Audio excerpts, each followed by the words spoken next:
ముఖ్యమంత్రి నారా చంద్రబాబు నాయుడు గారి మాటలు వింటే, నిన్న ఆయన మాట్లాడిన మాటలు చూస్తే ఆయన నిజంగానే భయం పుట్టినట్టుగానే కనిపిస్తుంది. ఏదైతే పశ్చిమ బెంగాల్, తమిళనాడు, కేరళ ఈ 3 రాష్ట్రాల్లో అధికార పార్టీ ఓడిపోయిందో, అధికార మార్పిడి జరిగిందో, దాన్ని చంద్రబాబు నాయుడు గారు చూసి ఆయనలో కూడా ఒకంత భయం ఏర్పడినట్టుగా కనిపిస్తుంది. చంద్రబాబు నాయుడు గారిలో భయం సృష్టించింది ఆ 3 రాష్ట్రాల ఫలితాలు చూసి. ఆ 3 రాష్ట్రాల్లో అధికారంలో ఉన్న వాళ్ళు దారుణ ఓటమిని మూటగట్టుకున్న నేపథ్యంలో ఒక్కసారిగా తనను తాను ఆత్మ పరిశీలన చేసుకుంటున్నాడు. మనకు ఆ పరిస్థితి రాకూడదంటే ఎలా ఉండాలో ఆయన చెప్పడం జరిగింది. తూర్పుగోదావరి జిల్లా తెలుగుదేశం పార్టీ ఎమ్మెల్యేలతో, నాయకులతో మాట్లాడుతూ, అప్రమత్తంగా లేకపోతే మనకి కూడా ఇదే ఓటమి తప్పదు, అప్రమత్తంగా ఉండాలి, కూటమిగా కలిసి ఉండాలి అని చెప్పేసి హెచ్చరికలు కూడా ఇవ్వడం జరిగింది. సంక్షేమం చేస్తున్నాం, అభివృద్ధి చేస్తున్నామని మితిమీరిన విశ్వాసంతో ఉండొద్దు, ప్రభుత్వ పనితీరే కాదు నేతల యొక్క వ్యక్తిగత ప్రవర్తనను కూడా ప్రజలు ఎప్పటికప్పుడు బేరీజు వేసుకుంటూ ఉంటారు అని చెప్పేసి హెచ్చరికతో కూడినటువంటి ఒక జాగ్రత్త నాయకులను కూడా చెప్పడం జరిగింది నారా చంద్రబాబు నాయుడు గారు. ప్రజల నాడిని గుర్తించడంలో చంద్రబాబు నాయుడు గారి దిట్ట. అది వాట్ ఎవర్ ఎలాగైనా అవడం. ఎందుకంటే 4 దశాబ్దాలకు పైగా రాజకీయాల్లో ఉంటున్నటువంటి ఆయనకు క్షేత్రస్థాయిలో ప్రజల ఆలోచన విధానాలు తెలిసినంతగా మేబీ ఏ నాయకుడు కూడా తెలిసి ఉండవేమో. ఆ విషయం మరోసారి రుజువైంది. ఆ సమావేశంలో చంద్రబాబు నాయుడు గారు ఇంకొన్ని కీలక కామెంట్స్ కూడా చేశారు. పవన్ కళ్యాణ్ అదేవిధంగా నేను ఎంత సఖ్యతగా ఉంటున్నామో, క్షేత్రస్థాయిలో కూటమి పార్టీల కేడర్ మధ్య కూడా అంతే సఖ్యత ఉండాలి అని చెప్పేసి మాట్లాడుతున్నాడు. కూటమి పార్టీల కార్యకర్తల్ని ఎట్టి పరిస్థితుల్లోనూ నిర్లక్ష్యం చేయొద్దు, బాగా పనిచేసే కార్యకర్తల్ని బాగా ప్రోత్సహించాలి. నేను పవన్ కళ్యాణ్ మాత్రమే బాగుంటే సరిపోదు, కింది స్థాయిలో కార్యకర్తలు, నాయకుల మధ్య సఖ్యత బాగుండాలి. ఇప్పుడు అవి కనిపించట్లేదు అని చెప్పేసి చంద్రబాబు నాయుడు గారికి అర్థమయ్యేట్టుగా ఉంది.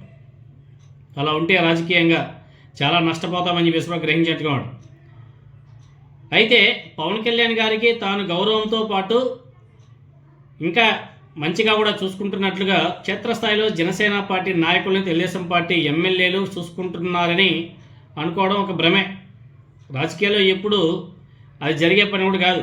బహుశా ఈ ఇండియాలో రాజకీయాల్లో, భారత రాజకీయాల్లో తెలుగుదేశం పార్టీని జనసేన మోస్తున్నట్టుగా మరే రాష్ట్రంలో కూడా ఇంకొక పార్టీ ఆ పని చేయదు.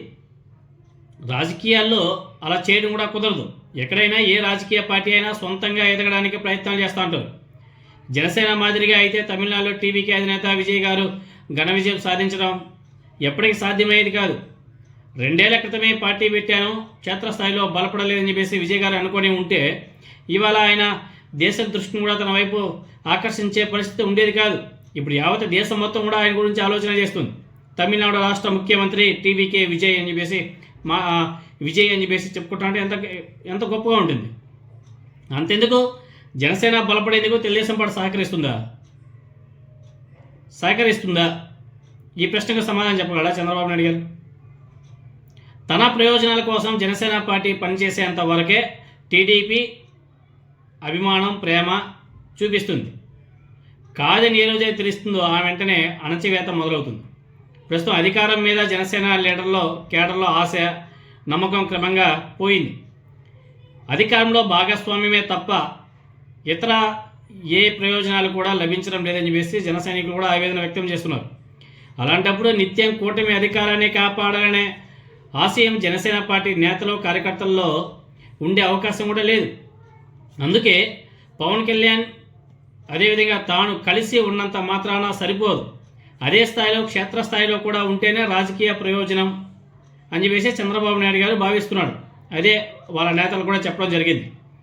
కేవలం తెలుగుదేశం పార్టీనే అధికారాన్ని అనుభవిస్తున్నప్పుడు జనసేన లేకపోతే బీజేపీ నాయకులు, కార్యకర్తల్లో ఆ పార్టీ మీద ప్రేమ ఉంటుందని అనుకోవడం అత్యాశే కదా.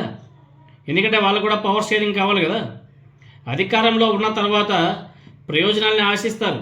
అవి నెరవేరినప్పుడు సహజంగానే ఏ పార్టీ అధికారంలో ఉంటేనే అనే ఆలోచన స్టార్ట్ అయిపోతుంది. అదే ఎన్నికల్లో వ్యతిరేకంగా పనిచేయడానికి కూడా ఉసిగొలుపుతుంది. అయితే చంద్రబాబు నాయుడు గారు ఆదేశాలని పాటించే పరిస్థితి గ్రౌండ్ లెవెల్ ఎక్కడ కానీ కనిపించట్లేదు.